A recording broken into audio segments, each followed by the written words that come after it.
It is a great honor to speak with you.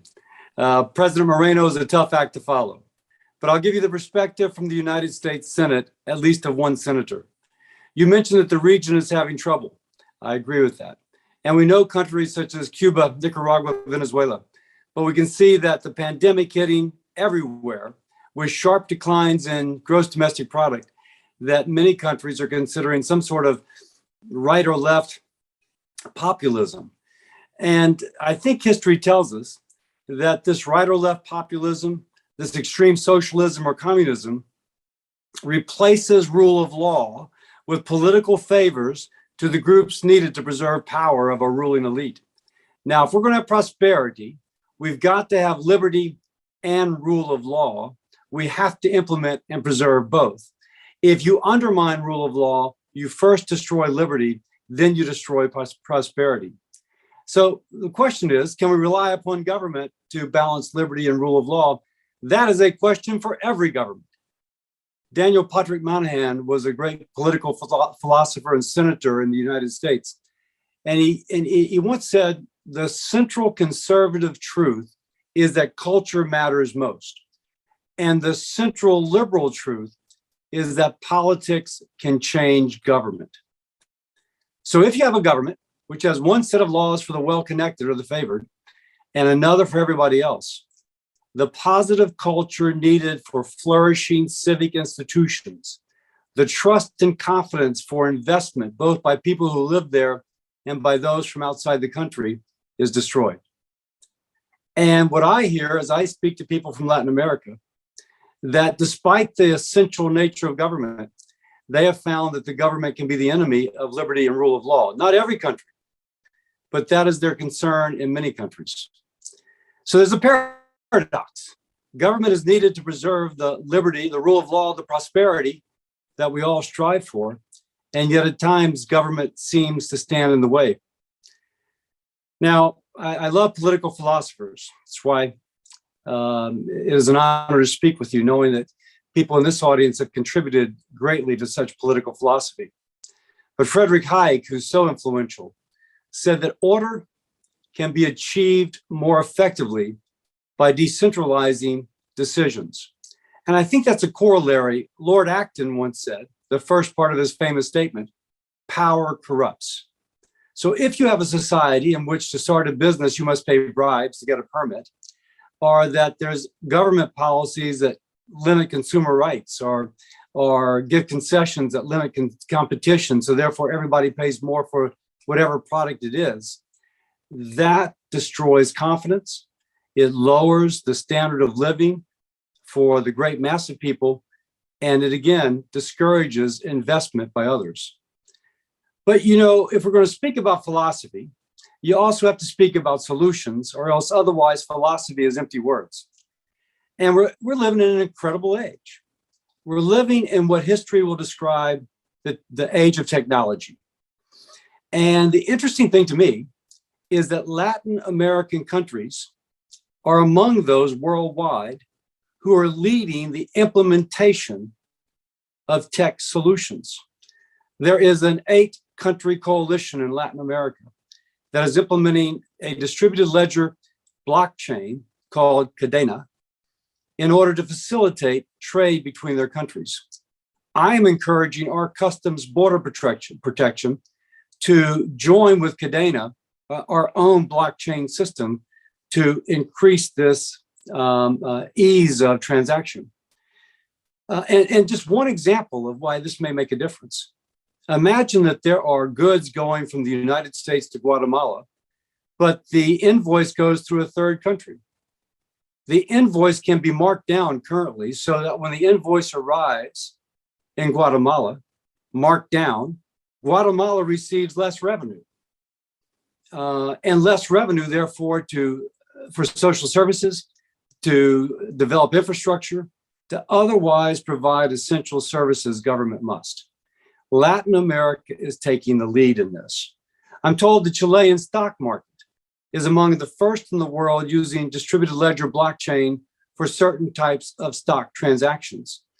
And we have the example from Estonia, where now if you want to start a business, you don't go to an office and maybe have to slip somebody a bribe beneath the table, you can go online and by a distributed ledger blockchain, have an immutable record of the transaction, no bribe is required, and instead of 18 months to start a business, it can be done in a week. Now that has many implications that we know of. If it's easy to start a business, you're less likely to start a business in the informal economy. Put differently, you're more likely to be paying taxes. And to extend that, the government is more likely to receive revenue by which to provide those essential services. So if we're going to speak philosophically, how distributed or decentralized government is more likely to bring order, it devolves power away from those who can act with corrupt motives. In this technology age, an age which Latin America is embracing, is a way to actually implement that. Now, some will be nervous about change, and I'm a conservative. And a conservative generally values constancy, and here I am advocating technological solutions. Russell Kirk is a famous conservative in the United States. He had his 10 principles. And the 10th principle, the thinking conservative understands that permanence and change must be recognized and reconciled in a vigorous society. We have to recognize that if we are going to continue with rule of law, to preserve liberty, and therefore to preserve and increase prosperity, we have to think of those solutions that would go with classic liberalism. And once more, I think technology gives us that avenue. I will be introducing next year the Americas Act. It's a trade-based response to enhance the rule of law, increase liberty, and hopefully increase prosperity post-COVID. And if you will, trying to stabilize those economies and reduce the temptation to strongman type governance, which we have again found historically just does not work. And I think this is a particular time of opportunity. A lot of American companies would like to reshore from Asia. The shipping cost has become astronomical. We saw during COVID that China embargoed the shipment of some goods. There's going to be a real effort to bring supply chains back to the Western Hemisphere. With the Americas Act, we hope to capitalize upon that for the mutual benefit of us all, for every country in the Western Hemisphere. It'll be market approached. We won't be funding stranded assets. You spoke earlier of China. China has obviously come in with what some call debt diplomacy, bringing material and even workers from China to build sometimes stranded assets such as stadiums or poorly constructed other structures, but leaving the debt behind along with the poorly constructed stranded asset.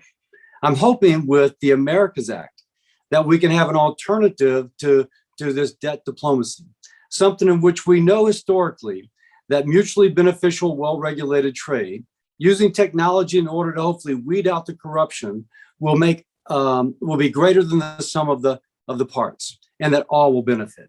And in this Americas Act, we'll encourage the use of technology to address corruption that has defeated past efforts. Again, at the outset, you mentioned the role of China and Russia, two countries which are illiberal, two countries which, in the case of China, uses slave labor and the lack of enforcement of environmental standards in order to compete with the Western Hemisphere and to take jobs out of the Western Hemisphere, knowing that we actually attempting to enforce worker rights, environmental standards, increases our cost of production and therefore puts them at a competitive advantage. We have to go straight at that. It is in the interest of the United States. It is in the interest of every country in this room that every country in the Western Hemisphere is prosperous. And we can look at predatory practices of what has come out of China and understand at least part of why we have suffered economically in the Western Hemisphere. I'll conclude with this. Once more, I thank you for the opportunity to speak with you.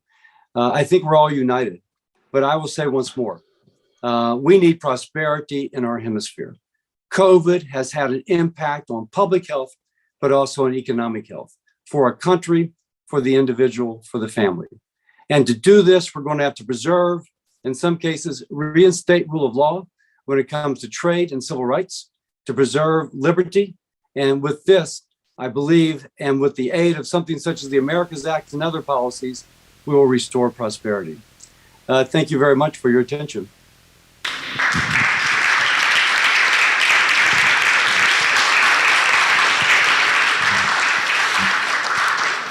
Thank you very much, Senator Cassidy. We know you have a very busy agenda, so we need to let you go, but thank you. Let's stay in touch, sir. We need you. Thank you, sir.